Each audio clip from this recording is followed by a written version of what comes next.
2장 우리 1절에서 4절 말씀입니다. 오순절 날이 이미 이름에 그들이 다 같이 한 곳에 모였더니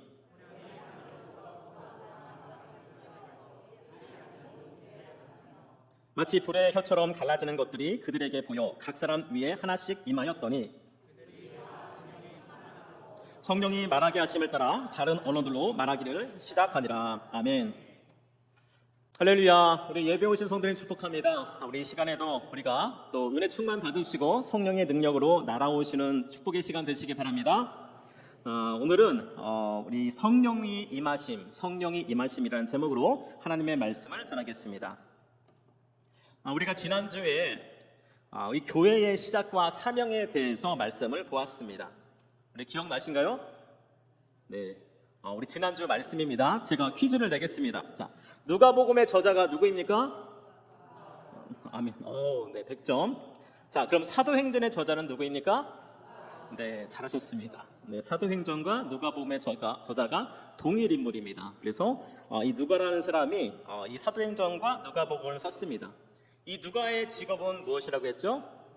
네, 의사입니다. 그래서 생명을 다루고 살리는 일을 하기 때문에 굉장히 신중하고 또 우리 꼼꼼하게 일을 하는 직업이 의사라고 할 수가 있습니다. 이 의사였던 누가가 사도 바울의 전도를 받고 그의 삶이 변화가 됩니다. 그래서 그의 일생을 복음 전도자로 바치고 또 바울의 든든한 동역자가 되었습니다. 그래서 바울이 3차 전도 여행을 할 때도 이 누가가 함께 동행을 했고요. 그가 바울이 로마로 가고 감옥에 갇힐 때도 이 누가가 든든하게 그의 옆에서 지켜주었습니다. 뿐만 아니라 오늘 누가복음과 이 사도행전을 그가 썼는데 이 누가가 여러 사람들과 또 이 성경을 연구하고 또 사도들의 보고 들은 것을 잘 듣고 정리해서 쓴 책이 누가복음과 사도행전입니다. 그래서 이것들을 써가지고 누구한테 보냈습니까? 네, 데오빌라도 각하에게 편지를 썼습니다. 그래서 데오빌라도요, 지난번 내가 쓴 글에는 예수의 행하신 일과 가르치심에 대해서 십자가의 죽음과 부활에 대해서 기록하였습니다. 이제는 예수님의 승천 이후에 어떻게 교회가 시작이 되고 또 성령님이 임하셨는지 내가 자세히 기록하여 써서 보냅니다 라고 편지를 합니다. 그것이 바로 오늘 사도행전입니다.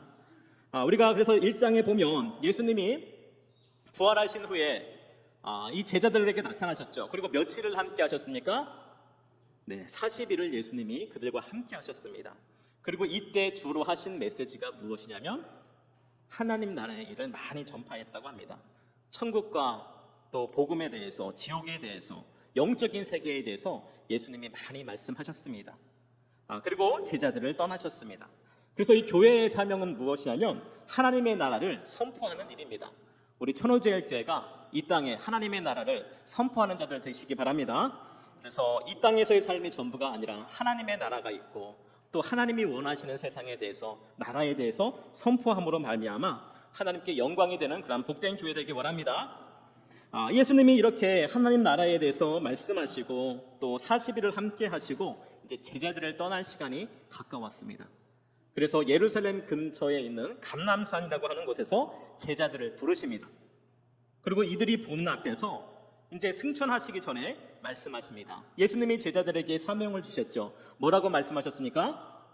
너희는 어디를 떠나지 말고 예루살렘을 떠나지 말고 아버지께서 약속한 것을 기다리라. 너희는 예루살렘을 떠나지 말고 아버지가 약속한 것을 기다리라. 이 예루살렘이라고 하는 것은 예수님이 십자가에 달려 죽으신 곳, 잡히셨던 곳입니다. 그리고 그를 죽이려 했던 빌라도와 많은 그러한 핍박하는 무리들이 있었는데 이곳을 떠나지 말라라고 말씀하십니다. 또 무엇을 기다립니까? 약속한 성령을 기다리라 말씀하고 있습니다. 너희들은 성령을 받으라, 기다리라. 그러면 성령님이 임하시면 너희가 권능을 받고 땅끝까지 이르러 내 증인이 되리라 말씀하셨습니다. 그래서 우리가 성령 받고 여러분들 우리 땅끝까지, 땅끝하면 또 너무 먼 것 같죠? 먼저 가깝게는 내 이웃, 내 가족, 그리고 또 열방에 이르기까지 복음 전하는 자로 우리가 살아가는 우리 모든 성도님들 되시기 바랍니다. 그래서 우리가 이렇게 성령 충만하심으로 말미암아 늘 우리 삶이 복음 전하기를 원하고 능력이 나타나기를 원합니다. 예수님이 이렇게 사명을 주시고 성령을 기다리라 말씀하시고 이제 제자들이 보는 앞에서 하늘로 올라가셨다, 승천하셨다라고 말씀하고 있습니다. 그러자 이 제자들이 허탈한 마음으로 이제 다시 내려오게 됩니다. 돌아가게 됩니다. 우리 12절 말씀 한번 보실까요? 우리 1장 12절 말씀 한번 같이 보시겠습니다. 우리 사도행전 1장 12절 말씀 우리 같이 읽겠습니다. 시작. 제자들이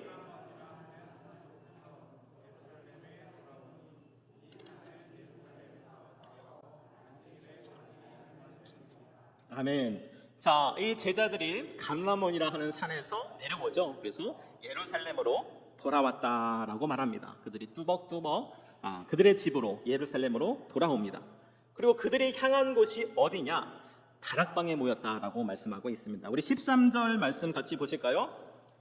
같이 읽겠습니다. 시작. 들어가 그들이 유하는 다락방으로 올라가니 베드로, 요한, 야고보, 안드레, 빌립, 도마와 바돌로메, 마테와 및 알페오의 아들 야고보, 셀롯의 시몬, 야고보의 아들 유다가 다 거기 있어. 14절 같이 읽겠습니다. 여자들과 예수의 어머니 마리아와 예수의 아우들과 더불어 마음을 같이하여 오로지 기도에 힘쓰니라. 아멘. 이 예수님의 제자들에 대해서, 이 다락방에 올라간 사람들에 대해서 이렇게 쭉 설명을 하고 있습니다. 그래서 이 베드로, 요한, 야고보, 안드레, 빌립 이들이 쭉 모였다는 것입니다. 우리 사진이 준비되어 있는데 우리 마가의 다락방 성경에 보면 자주 나와 있는데 한번 사진 한번 보여주시겠습니까? 우리가 성지순례에 가면 이 예루살렘에 많은 유적들이 있습니다. 그리고 오늘 이 마가의 다락방이라고 표현되어 있는데 이것은 홀이 아주 큰 그러한 교회입니다. 지금은 교회가 되었습니다. 그래서 이 지금 멋있게 이 교회로 지금 되어 있고요. 또 그 안에 넓은 홀이 있습니다.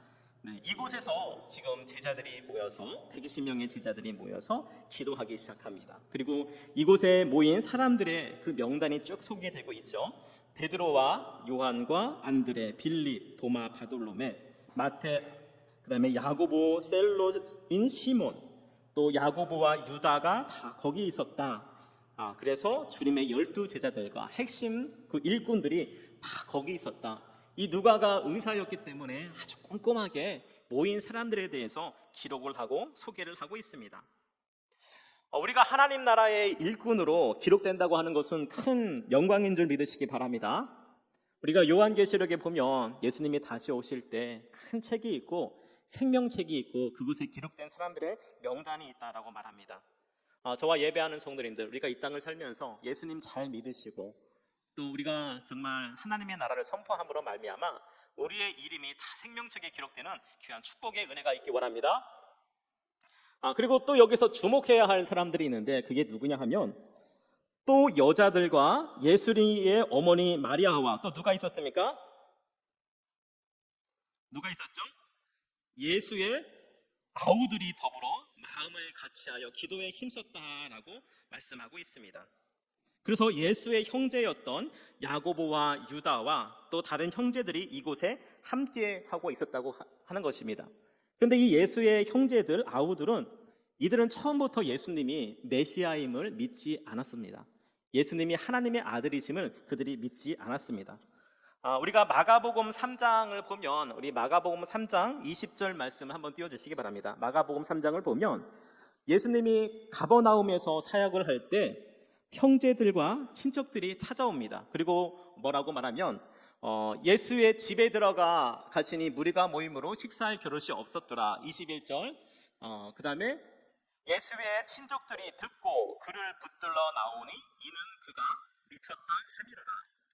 예수님이 그 가버나움에서 사역할 때 사람들이 이 동네 사람들이 이 소식을 듣고 예수님에 대해서 뭐라고 평가를 하냐면 저 예수가 우리 동네에 살던 예수라는 사람이 지금 미쳐갖고 지금 저런 일을 한다 이렇게 막 얘기를 하고 다니는 겁니다. 그러자 이 말을 듣고 친척들과 형제들까지 예수님을 찾아왔습니다. 왜 찾아왔겠습니까? 너 그러지 말아라. 너 이렇게 행동하지 말아라. 예수를 말리려고 찾아온 것입니다. 그러니까 이때까지는 형제들도 예수님을 메시아로 믿지 않았고 미친 줄 알았다는 겁니다. 그런데 이들이 변화되기 시작하는데 그 사건이 무엇이냐면 이들이 부활한 예수님을 만난 것입니다. 우리 고린도전서 15장 4절 6절 말씀입니다. 우리 한번 보여주시기 바랍니다. 고린도전서 15장 4절 6절 말씀입니다. 제가 읽어드리겠습니다. 장사 지난 밭 되셨다가 성경대로 사흘 만에 다시 살아나서 게바에게 보이시고 후에 12제자에게와 그 후에 500여 형제에게 일시에 보이셨나니. 예수님이 부활하신 후에 누구에게 보이셨습니까? 12제자와 500의 형제들과 500명의 형제들과 또 많은 제자들에게 나타나셨다고 하는 겁니다. 그리고 나중에는 보면 이 사도 바울에까지 예수님이 나타나셔서 그에게 내가 예수고 하나님의 아들이고 메시아임을 그가 보여주셨습니다. 그리고 이 주님께서 부활을 선포하시고 또 이 예수님이 정말 생명의 부활의 첫 열매가 되심을 사람들에게 보여주시고 약속된 메시아임을 우리가 선포하셨습니다. 이 사건을 계기로 해서 많은 사람들이 예수님을 부활의 주로 그리스도로 고백하게 됩니다. 그렇기 때문에 오늘 마가의 다락방에 모인 사람들은 누구냐? 예수님의 죽음과 부활을 목격한 자들입니다. 그리고 예수님의 승천을 목격한 자들입니다. 그러니 이들이 정말 그 마음에 분명한 예수님에 대한 확신과 믿음이 생겼고 이들이 이제 예수님의 말씀을 따라서 매일 모여서 어디에 모였습니까? 마가의 다락방에 모여서 기도하고 예배하는 겁니다. 오늘 우리 일부 예배 우리 성도님들이 모이셨는데 아마 우리 교회 지금 이 모인 인원처럼 이곳에 모여서 성도님들이 합심하여 기도하기 시작합니다. 그리고 성령님을 기다립니다. 그런데 오늘 드디어 약속한 성령님이 오시게 됩니다. 자, 우리 2장으로 넘어가겠습니다. 우리 2장, 우리 1절, 2절 말씀 우리 같이 보시겠습니다. 2장 1절, 2절 말씀 우리 한 목소리로 같이 읽겠습니다. 시작. 오순절 날이 이미 이름에 그들이 다 같이 한 곳에 모였더니 호련히 하늘로부터 급하고 강한 바람 같은 소리가 있어 그들이 앉은 온 집에 가득하며. 아멘. 드디어 이제 성령님이 임하신 것입니다. 예수님의 약속대로 하나님의 약속대로 성령님이 이 땅에 오셨습니다. 자, 우리가 먼저 오늘 말씀을 통해서 생각해 볼 것은 무엇이냐면 이 모든 일에는 다 하나님의 때가 있는 줄 믿으시기 바랍니다. 사람이 마음으로 계약할지라도 그 걸음을 인도하시는 분이 누구십니까? 하나님이시다. 성경은 우리에게 분명하게 말씀하고 있습니다. 아무리 내가 계획하고 발버둥 친다 할지라도 하나님의 때가 있고 그의 걸음을 하나님이 인도하십니다. 우리 예배하는 성도님은 이것을 믿는 자 되시기 바랍니다. 우리가 예배하면서 우리가 또 살아가면서 보면요, 우리 마음이 늘 조급합니다. 그리고 때를 기다리지 못합니다. 제가 아이들을 키우다 보니까 이런 것들을 많이 경험하는 것 같아요. 이 유치원 다니는 아이들에게 한글을 가르쳐 줍니다. 그래서 가나다라 마마사 다 해보셨죠? 네, 그 포스터를 벽에다 붙여놓고 가르쳐 줍니다. 이거는 가, 나, 다라 해서 다 알려줬는데 아이들이 또 물어보면 어떡합니까? 금방 까먹죠. 또 알려줘도 까먹습니다. 그러면 걱정이 생깁니다. 저러다가 얘가 한글을 모르면 어떡하나, 까막눈으로 살아가면 어떻게 되나, 우리가 걱정을 합니다. 그런데 아이들이 초등학교에 올라가고 또 학년이 올라가면 알아서 깨우치게 됩니다. 어느 순간에 글을 읽고 쓰고 또 이 책을 읽기 시작합니다. 또 구구단을 외울 때도 마찬가지입니다. 우리가 2단부터 시작해서 3단, 4단 가르치다 보면 언제 9단까지 갈까, 구구단을 못하고 어떻게 살아갈까 걱정을 하는데 2학년이 되면 다 이제 외우고 알아서 잘 하는 것을 볼 수가 있습니다. 그래서 마찬가지로 이 모든 것에서는 다 하나님의 때가 있다는 것입니다. 하나님께서 우리에게 자녀들을 주신 이유가 무엇이냐? 이들을 통해서 우리에게 깨닫게 하는 것입니다. 그래서 아이도 어른도 다 하나님의 때가 있는지 믿으시기 바랍니다. 하나님의 특별한 시간이 있습니다. 그래서 우리가 살면서 우리가 힘써야 할 것은 무엇이냐면 우리의 사명이 무엇입니까? 그것은 씨를 뿌리고 물을 주고 열심히 나의 하나님이 우리에게 맡겨주신 사역을 감당하는 것입니다. 헌신하고 씨를 뿌리고 또 열심히 사역하는 것입니다. 그러면 그 결과는 하나님이 이루어지게 하실 줄 믿습니다. 하나님이 때에 열매를 맺게 하시고 성령을 보내주십니다. 열매 맺게 하시는 이가 누구십니까? 아멘. 하나님이십니다. 우리가 이것을 기억하며 너무 조급해하지 마시기 바랍니다. 그리고 이 믿음으로 말씀을 붙들고 계속 전진하면 반드시 하나님의 때에 이르게 하실 줄 믿습니다. 그래서 오늘 이 누가가 하나님의 약속대로 예수님의 말씀대로 성령님이 임하셨음을 고백하는데 아주 자세하게 이 성령님이 임하신 것을 묘사하고 있습니다.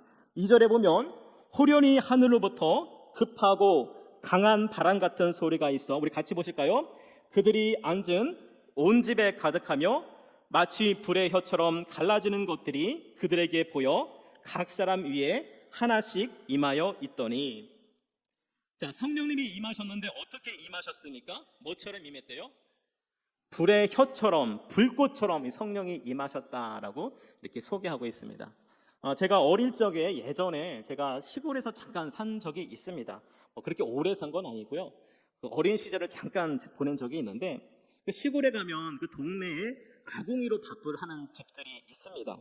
식사 때 가면 어머니들이 이제 밥을 지으시는데 쌀을 씻고 솥에 이제 물을 넣고 쌀을 넣고 그리고 아궁이에 불을 지핍니다. 그리고 나서 이 어머니들이 머리에 두건을 쓰시고 나무떼기 하나를 붙잡고 이 아궁이를 지키십니다. 불이 약하면 나무를 더 집어넣고 부채질도 하고, 또 불이 강하면 나무를 빼고, 그리고 이렇게 온도 조절을 합니다. 근데 그때 보면은 그러다가 보면 가끔씩 옆으로 불꽃이 이렇게 삐져나올 때가 있습니다. 튀어나올 때가 있습니다. 그래서 그 불꽃을 보고 있으면 그 불꽃이 너울너울 하는 것이 꼭 소가 혓바닥을 이렇게 뱉는 것처럼 이렇게 보여질 때가 있습니다. 그런데 오늘 이 누가가 성령님이 임하신 사건을 보니까 이처럼 임했다고 하는 겁니다. 120명의 사람들에게 모두 다에게 성령님이 역사하셨는데 불꽃이 사람들에게 정말 소의 혓바닥처럼 모든 불꽃이 임하였고 사방에는 강한 바람 같은 소리가 있었고 난리가 났다는 것입니다. 우리가 이 말씀을 읽으면 우리가 성령님에 대해서 생각할 때 혹시 그러한 질문을 하실 수도 있을 것 같아요.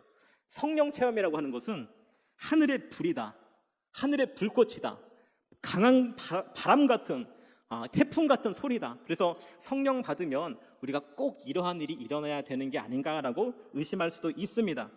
그런데 우리가 성경을 쭉 보면요, 성령님은 인격적인 분이십니다. 그리고 우리가 예수님을 영접할 때 이미 우리 안에 성령님이 함께 하십니다. 그래서 우리가 성령님을 인정하고 기도할 때 성령님은 우리의 세밀한 소리도 들으시고 응답하십니다. 그리고 우리에게 음성을 들려주실 줄 믿습니다. 그래서 우리가 기도해야 할 것은 성령님, 내가 성령님을 인정합니다. 주의 음성을 듣게 하시고 깨닫게 하여 주시옵소서, 그 다음에 결단하게 하여 주시옵소서. 우리가 믿음으로 구할 때 성령님이 우리 가운데 역사하실 줄 믿습니다. 그런데 이 오순절 사건은 교회가 이제 시작하고 부흥함에 앞서서 특별한 하나님의 역사를 보여주시기 위해서 하나님이 이처럼 정말 난리와 같은 그러한 모습으로 성령의 역사를 보여주신 것입니다. 그러자 이 오순절날 성령이 임하니까 놀라운 역사들이 있었는데 그 특징들이 또 묘사되고 있습니다. 자, 우리 4절 말씀 한번 보실까요? 우리 4절 말씀 우리 같이 읽겠습니다. 시작.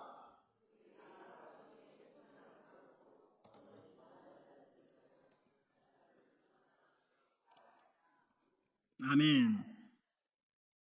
자, 그들이 성령 받으니까 첫 번째 일어난 일이 무엇이냐면 이 성령이 말하게 하심을 따라 어떤 말을 했대요? 다른 언어로 말하기 하기를 시작했다라고 말합니다. 이 다른 언어라고 하는 것은 무엇을 의미하냐면 이것은 이 방언을 의미합니다. 그래서 이 방언이라고 하는 것은 무엇이냐면 성령의 은사 중에 하나입니다. 그리고 이 방언은 하나님과 소통하는 이 영적인 기도를 의미합니다. 그래서 우리가 이렇게 기도하다 보면 때로 우리가 알지 못하는 말로 기도하고 하나님과 이 소통하는 것을 우리가 느낄 때가 있을 겁니다. 그래서 기도의 깊은 순간으로 영적인 깊은 곳으로 세계로 들어가게 됩니다. 이것이 방언의 유익입니다. 그런데 이러한 방언 말고 또 다른 방언이 있습니다. 우리가 처음 하나님이 세상을 창조하실 때 보면 이 땅에 언어가 몇 가지였을까요? 네, 한 가지의 언어가 있었습니다. 그런데 창세기 11장에 보면 바벨탑 사건이 소개가 됩니다. 인간이 교만해져서 하나님처럼 높아지고 싶었다라고 말합니다. 그래서 그들이 탑을 쌓기 시작합니다. 높은 탑을 쌓기 시작합니다. 그러자 하나님이 이 인간의 교만을 보시고 이들을 흩으실 것을 결정하십니다. 그래서 하나님이 어떻게 하셨냐면 무엇을 흩으셨습니까? 그들의 언어를 흩으셨다라고 말합니다. 그러니까 언어를 흩으니까 사람들이 흩어지게 되고 그리고 다른 방언들, 외국어가 생겨나게 된 것입니다. 이것이 방언의 시작이다라고 성경은 우리에게 말하고 있습니다. 제가 예전에 이런 비슷한 경험을 한번 해본 적이 있는데 제가 고등학교 때 금요 예배에 제가 참석을 했거든요. 그래서 이제 예배 다 드리고 이제 각자 통성 기도하고 개인 기도를 하는데 성도님들이 한두 번씩 떠납니다. 그래서 몇 분 안 남았는데 같이 기도를 하고 있는데 어디서 막 이상한 소리가 막 들리는 겁니다. 그래서 제가 눈을 뜨고 이렇게 보니까 아는 권사님 한 분이 기도하시는데 중국말 같은 기도를 하시더라고요. 그래서 제가 티내지 않게 살짝 일어나서 그 권사님 앞에 자리로 이동을 했습니다. 그리고 귀를 쫑긋이 제가 세우고 들었습니다. 정말 그분이 기도하시는데 제가 그 영화에서 보던 친구들과 홍콩 영화에서 보던 그 언어로 막 기도를 하시는 거예요. 그 특유의 말투가 있죠. 근데 그분이 중국 분이 아니시거든요. 제가 그거를 보면서 참 신기하다라고 했던 기억이 듭니다. 그런데 오늘 이 오순절날 120명의 사람들이 성령 받고 방언으로 기도하는데 이와 같은 다른 언어로 말하기 시작하였다라고 말씀하고 있습니다. 우리 5절, 6절 말씀 한번 같이 보시겠습니다. 5절, 6절 말씀 읽겠습니다. 시작. 그때에 경건한 유대인들이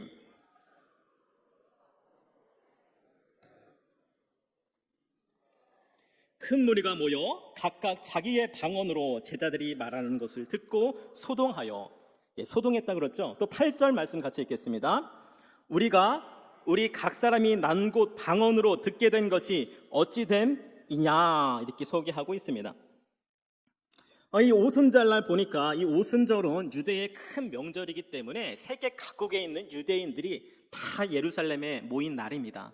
그들이 예루살렘에 모였는데 120명의 사람들이 기도를 하면서 다른 언어들로 말하기 시작합니다. 예를 들어서 미국, 중국, 일본 막 이러한 언어들로 막 기도하기 시작합니다. 여기에서 보니까 성경에서 보니까 당시에 메대와 바데와 엘람과 메소포타미아, 갑바도기아, 본도, 아시아, 구르기아, 밤빌리아 세계 각지에 흩어졌던 사람들의 언어로 그들이 기도하고 말을 하기 시작했다는 겁니다. 그러니까 거기에 모여있던 사람들이 난리가 났죠. 저 사람들은 갈릴리 사람인데 어떻게 우리말로 저렇게 이야기를 하는가, 기도를 하는가 사람들이 난리가 났습니다.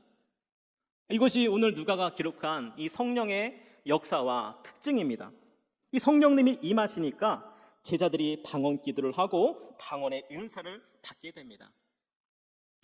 그래서 우리가 또 한 번 참고 넘어갈 것은 무엇이냐면 여러분들 우리가 알 것은 방언은 성령의 하나의 은사의 수단입니다. 꼭 방언 받았다고 해서 성령 받은 것은 아닙니다. 그런데 오늘 오순절 날 마가의 다락방에서 성령님이 임하시니까 이러한 신기한 방언의 역사가 일어났다는 것입니다. 또 어떠한 일이 일어났느냐? 이들에게 담대하고 또 능력이 나타났다라고 성경은 말합니다. 우리 40절, 41절 말씀 우리 같이 보시겠습니다. 40절, 41절 말씀 같이 읽겠습니다. 시작. 확증하며 권하여 이르되 너희가 이 배역한 세대에서 구원을 받으라 하니 그 말을 받은 사람이 세례를 받음에 이날의 신도수가 3,000이나 더하더라. 아멘. 먼저 성령 받은 이후에 제자들의 삶이 바뀌어졌는데 그들이 담대해졌습니다. 또 능력이 나타납니다. 우리 예루살렘이라고 하는 것은 얘기했죠. 어떠한 장소입니까? 우리 사도들에게 있어서 이것은 고난의 장소이고 피하고 싶은 장소이고 두려움의 장소입니다. 예수를 잡으려 하는 사람들이 아직까지 이곳에 있고 또 이 예수의 부활에 대해서 말 못하게 하는 장소입니다. 그리고 이 제자들의 약점은 무엇이냐면 이들은 죽음에 대한 두려움이 있었습니다. 그래서 예수님이 잡히시던 날 우리 제자들이 다 뿔뿔이 도망갔다라고 성경은 말하죠. 그리고 나는 절대로 주님을 배반하지 않겠습니다 외쳤던 이 베드로조차도 예수님을 저주함을 부인하며 도망쳤던 장소입니다. 그런데 이 성령 사건 이후에 오순절날 성령이 임한 이후에 담대해졌습니다. 이 사람들이 비난하니까 베드로가 벌떡 일어나서 당당하게 외칩니다. 너희가 죽인 예수가 그리스도이시다. 복음을 전하고 그로 말미암아 열매가 나타났는데 남자만 몇 명이었을까요? 5천 명의 숫자가 주님께 돌아오는 역사가 일어났다라고 말합니다. 엄청난 구원의 역사가 이 그들 가운데 펼쳐지게 되고 교회가 부흥하고 또 성령의 역사가 일어나기 시작합니다. 우리 천하제일교회도 또 우리 삶 가운데서도 성령 우리가 받으시고 성령 충만함으로 말미암아 우리 삶 가운데 우리 교회 가운데 이러한 능력이 나타나길 기도합니다. 그래서 우리의 삶이 정말 이 베드로처럼 능력이 있고 담대해지고 또 당당하게 우리 복음을 전하는 자들 되시기 바랍니다. 그리고 이 성령 사건 이후 또 하나의 특징은 무엇이냐면 복음에 대한 확실한 믿음이 그들 가운데 생기기 시작합니다. 우리 2장 38절 39절 말씀 우리 같이 보시겠습니다. 자, 찾으셨죠? 같이 읽겠습니다. 시작. 베드로가 이르되 너희가 회개하여 각각 예수 그리스도의 이름으로 세례를 받고 죄사함을 받으라. 그리하면 성령을 선물로 받으리니 이 약속은 너희와 너희 자녀와 모든 먼데 사람 곧 주 우리 하나님이 얼마든지 부르시는 자들에게 하신 것이라 하고. 아멘. 제자들이 이제 복음을 전하는데 너희가 회개하고 예수 그리스도의 이름으로 세례를 받고 죄사함을 받으라. 예수가 메시아다 선포하게 됩니다. 우리가 보면요, 사실 복음이라고 하는 것은 그렇게 어려운 것이 아닙니다. 예수가 그리스도이시다, 예수님이 메시아이다, 구원자 되시다, 이것을 선포하는 것입니다. 어린 아이들도 다 이해할 수 있고 또 이것을 믿고 고백한다고 하는 것은 이 모든 사람들이 다 이것을 선포할 수가 있습니다. 근데 사실 이것을 단순하지만 이것을 믿고 고백한다고 하는 것은 쉽지 않은 일입니다. 많은 사람들이 복음을 듣고 예수님에 대해서 듣지만 이것을 믿지 못합니다. 정말 예수가 구원자인가? 하나님이 계시냐? 우리가 의심하고 또 그것에 대해서 말을 합니다. 그런데 성령 받으면 구원에 대해서 또 내가 죄인임에 대해서 예수님이 우리의 구원자임에 대해서 분명한 확신과 체험이 있다는 것입니다. 저와 우리 예배하는 성도님들 또 우리 자녀들이 성령 받음으로 말미암아 구원에 대한 분명한 확신을 가지는 자 되시기 바랍니다.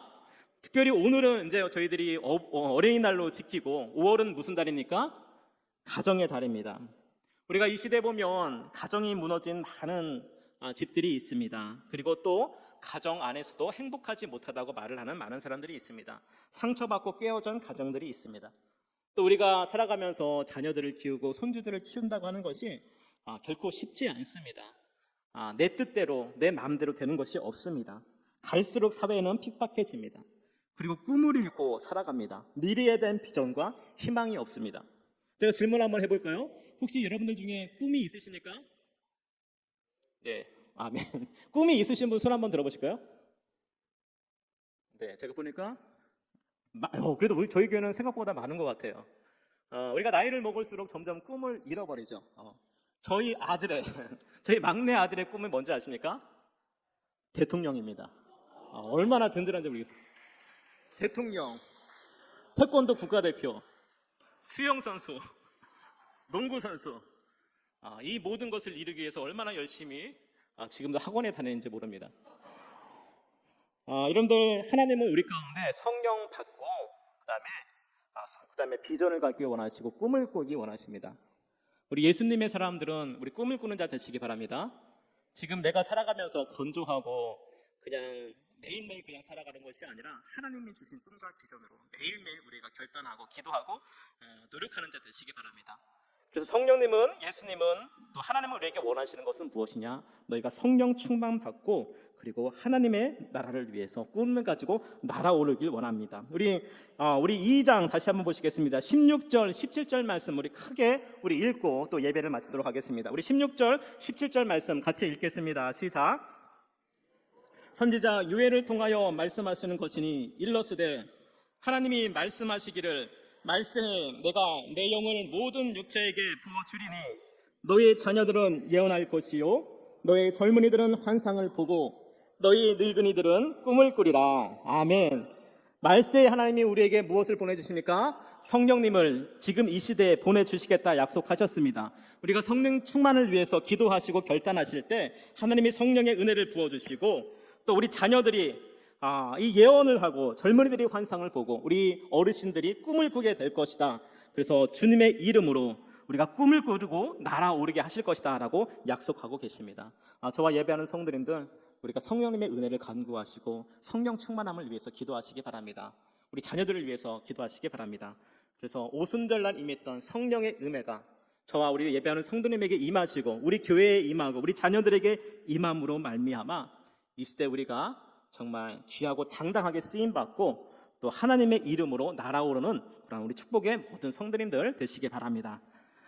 이 시간 이제 찬양하고 기도하시겠습니다. 우리 찬송가 384장 찬양하시고 또 우리 가정과 자녀들을 위해서 성령 충만함을 위해서 우리 기도하는 시간 갖겠습니다.